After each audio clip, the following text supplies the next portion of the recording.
ஏசாயா 13 அதிகாரம். ஆமோத்சின் குமாரனாகிய ஏசாயா பாபிலோன் மேல் வரக்கண்ட பாரம். உயர்ந்த பர்வதத்தின் மேல் கொடியேற்றுங்கள், உரத்த சத்தமிட்டு ஜனங்களை வரவழையுங்கள். அவர்கள் பிரபுக்களின் வாசல்களுக்குள் பிரவேசிப்பதற்கு சைகை காட்டுங்கள். நான் பரிசுத்தமாக்கினவர்களுக்கு கட்டளை கொடுத்தேன். என் கோபத்தை நிறைவேற்ற என் பராக்கிரமசாலிகளை அழைத்தும் இருக்கிறேன். அவர்கள் என் மகத்துவத்தினாலே களி கூறுகிறவர்கள் என்கிறார்.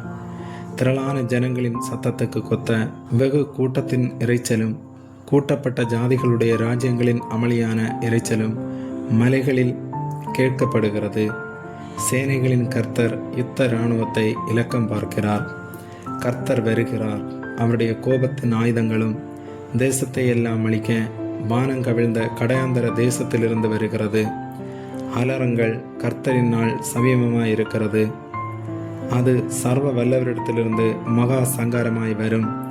ஆதலால் எல்லா கைகளும் நெகிழ்ந்து எல்லா மனுஷரின் இருதயமும் கரைந்து போம். அவர்கள் திகிலடைவார்கள்.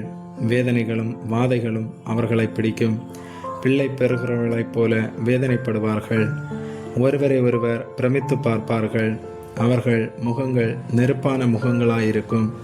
இதோ தேசத்தை பாழாக்கி அதன் பாவிகளை அதிலிருந்து அழிப்பதற்காக கர்த்தருடைய நாள் கொடூரமும் மூர்க்கமும் உக்கிரம கோபமாய் வருகிறது. வானத்தின் நட்சத்திரங்களும் ராசிகளும் ஒளி கொடாதிருக்கும். சூரியன் உதிக்கையில் இருண்டு போம். சந்திரன் ஒளி கொடாதிருக்கும். பாவத்தின் நிமித்தம் உலகத்தையும் அக்கிரமத்தின் நிமித்தம் துன்மார்க்கரையும் நான் தண்டித்து அகங்காரரின் பெருமையை ஒளிய பண்ணி கொடியரின் இடம்பை தாழ்த்துவேன். புருஷனை பசும்பொன்னிலும் மனுஷரை ஒப்பீரின் தங்கத்திலும் அபூர்வமாக்குவேன். இது நிமித்தம் சேனைகளின் கர்த்தருடைய உக்கரத்தினால் அவருடைய கடும் கோபத்தின் நாளிலே பூமி தன்னிடத்தை விட்டு நீங்கும்படி வானத்தை அதிர பண்ணுவேன். துரத்தப்பட்ட வெளிமானை போலும் யாரும் சேர்க்காத ஆட்டை போலும் இருப்பார்கள். அவரவர் தங்கள் ஜனத்தண்டனைக்கு போக முகத்தை திருப்பி அவரவர் தங்கள் தேசத்துக்கு ஓடி போவார்கள். அகப்பட்டவனவனும் குத்துண்டு அவர்களை சேர்ந்திருந்தவனவனும் பட்டயத்தால் விழுவான். அவர்கள் குழந்தைகள் அவர்கள் கண்களுக்கு முன்பாக மோதியடிக்கப்படும். அவர்கள் வீடுகள் கொள்ளையிடப்படும். அவர்கள் மனைவிகள் அவமானப்படுவார்கள். இதோ நான் அவர்களுக்கு விரோதமாய் மேதியரை எழுப்புவேன். அவர்கள் வெள்ளியை மதியாமலும் பொன்னின் மேல் பிரியப்படாமலும் வில்லுகளால் இளைஞரை சிதைத்து விடுவார்கள். கற்பக்கனியின் மேல் அவர்கள் இறங்குவதில்லை. அவர்கள் கண் பிள்ளைகளை தப்ப விடுவதுமில்லை. ராஜ்யங்களுக்குள் அலங்காரமும் கல்தையருடைய பிரதான மகிமையுமாகிய பாபிலோனானது தேவனால் சோதமும் குமாரோவும் கவிழ்க்கப்பட்டது போல கவிழ்க்கப்படும்.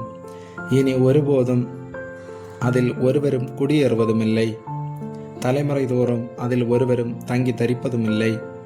அங்கே அரபியன் கூடாரம் போடுவதுமில்லை. அங்கே மேய்ப்பர் மந்தையை மறிப்பதுமில்லை. காட்டு மிருகங்கள் அங்கே படுத்துக்கொள்ளும். ஊளையிடும் பிராணிகள் அவர்கள் வீடுகளை நிரப்பும். கோட்டான்கள் அங்கே குடிகொள்ளும். காட்டாடு அங்கே துள்ளும். அவர்கள் பாழான மாளிகைகளில் ஓரிகள் ஊளையிடும். வலு சர்ப்பங்கள் அவர்கள் செல்விக்கையான அரமனைகளில் ஏகமாய் கூடும். அதன் காலம் சீக்கிரம் வரும். அதன் நாட்கள் நீடித்திராது என்கிறார். ஆமேன்.